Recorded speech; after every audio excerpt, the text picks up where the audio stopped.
शाह बोले महागठबंधन में न तो सीटें तय है न नेता। राहुल वोट चोरी पर अब चुप क्यों? बिहार की सत्ता का फैसला घुसपैठिए नहीं करेंगे। बिहार विधानसभा चुनाव को लेकर केंद्रीय गृह मंत्री अमित शाह ने कहा कि महागठबंधन में न तो सीट तय है न ही नेता। बिहार की जनता राहुल को भूल चुकी है। इसी के एसआईआर के फैसले का भाजपा स्वागत करती है। पूरे देश में एसआईआर होना चाहिए। एनडीए में कोई मतभेद नहीं है। उन्होंने कहा कि देश में घुसपैठिया कैसे वोट दे सकते हैं। बिहार की सत्ता का फैसला विदेशी नागरिक करेंगे क्या? ऐसे लोगों को चुन चुन कर देश से बाहर करेंगे। बिहार में एनडीए की सरकार बनेगी। निजी चैनल के कार्यक्रम में पहुंचे शाह ने कहा कि आरजेडी ध्रुवीकरण कर रही है, हम नहीं कर रहे हैं। बिहार में पहले जंगल राज था, अगले 10 साल में बिहार बाढ़ मुक्त हो जाएगा। वहीं बिहार विधानसभा चुनाव के पहले चरण की 121 सीटों पर नामांकन की प्रक्रिया 17 अक्टूबर को पूरी हो गई। मतदान 6 नवंबर को होगा। चुनाव में सिर्फ 20 दिन का समय बचा है।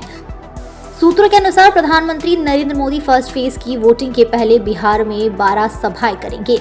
वे 23 अक्टूबर को सासाराम, गया और भागलपुर जाएंगे। 28 अक्टूबर को दरभंगा, मुजफ्फरपुर और पटना में रैली करेंगे। प्रधानमंत्री का तीसरा दौरा 1 नवंबर को छपरा, पूर्वी चंपारण और समस्तीपुर में होगा। 3 नवंबर को पश्चिम चंपारण, सहरसा और अररिया के फारबिसगंज में रैली करेंगे। मित्रों, 15 साल में बिहार हर प्रकार की एडमिनिस्ट्रेटिव तरीके से,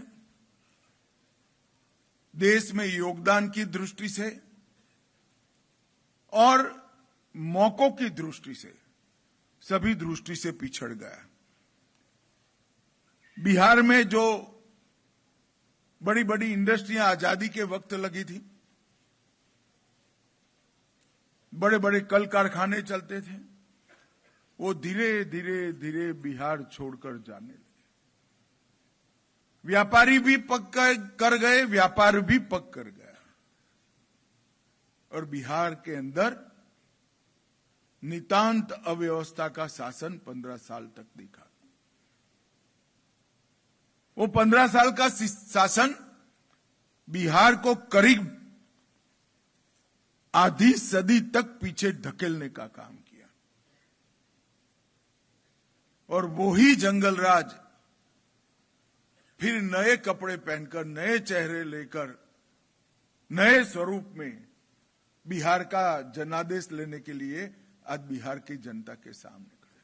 Chanakya media network private limited की तरफ से समस्त देशवासियों को दीपावली पर्व की हार्दिक शुभकामनाएं।